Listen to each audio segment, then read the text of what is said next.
Okay, let's do this because I've actually got to feed my active one.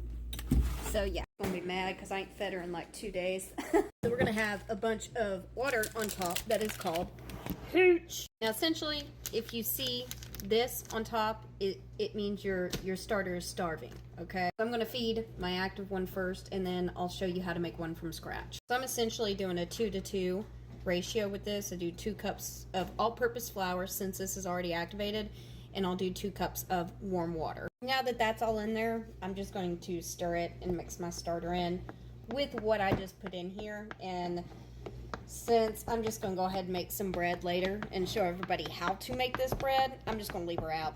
Yep, leave her out. And we'll go from there. But I cheated. I used active sourdough starter in here. And you can kind of see like the bubbles that are already happening. Bubbles are good. It's very good. But essentially, I got a starter kit from a follower out of Alaska.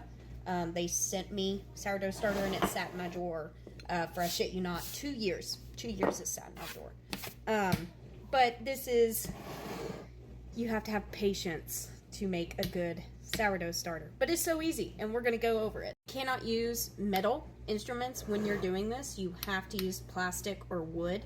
I just prefer wood. I could cheat and take a couple of spoonfuls of this and put it in another one, but if you want the very from scratch recipe, that's what we're gonna do. Now, you can use whole wheat flour or rye flour, just one of the two. You could use dark rye, you can use any of them, it just has to be wheat or rye. You need a large container, because remember this is gonna double in size. Also, I like using wide mouth jars, or wide mouth anything, because it makes it easier to stir. You don't get as messy. It's easier to pour it in. You don't have to funnel it in. And I'm actually out of wheat or rye. You can do this with all purpose, but it's just going to take longer. And that's what we're going to do today. I know someone in my comments is going to get really mad. It's okay. We chaos work here. Yes. And I literally just washed all my measuring stuff from where I just fed this one, to show you that this does work. We are going to do a 1/2 cup of flour. Dang it, I should have used my, yeah, I'm going to do that. Hold on one second. I'm going to use this thing because I can get better measurements than in the little cup. See, like, look how pretty that is, okay? So again, 1/2 cup flour. Now, we're going to go in with 1/3 to 1/4 cup of warm water. Sploosh, okay? Now, we're just going to stir it all up. Okay, and so I'm only going to use 1/3 cup of water, but if you get in there and it's like really pasty, like this should be your consistency with it, okay? It shouldn't be like doughy, you know what I'm saying? It should be about like that. Tap off a little spoon a bit. I'm going to get some cheesecloth, and I'm going to stretch it over the top, right? If you don't have cheesecloth, paper towel works. Again, we are chaos making sourdough starter. And we're going to do this, and now we're just going to leave this like this, and we're going to leave it in a warm place. 70 degrees is ideal. We want to catch active yeast from the air.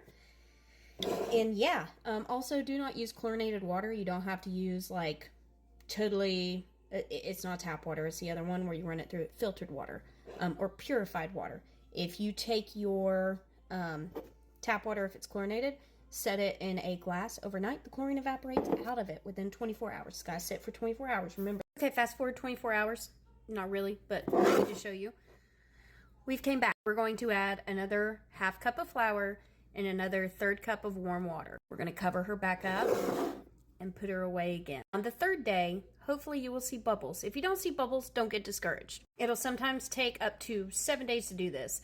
If you do not have bubbles by 7 days, you're going to have to restart the whole process. Now, day 3 is where it gets a little bajiggity, okay? If you see bubbles on that day 3, you're going to remove half of it, stick it in another jar, okay? And continue on feeding it with the 1/2 cup flour, 1/3 cup to 1/4 cup of water. Then on days 4 plus, you can feed it up to twice a day. Now, with the half that you took out on day 3, when you see bubbles is when you need to take half of it, whether that's day 3 or day 7. Take out half of it, put it in a new jar. You can start another starter off of that half, or you can use it to make pancakes, crepes, all kinds of stuff. This is getting a little long, but oh. Now, earlier in the photo, you saw that thing of water on top. This is Betty. I've named her Betty. That essentially means your starter needs to eat. If you see that on the starter that you're making, you need to up your flour and your water. You could do like a 1 cup flour, 1 cup warm water, 2 cups flour, 2 cups warm water. But after you get that activation,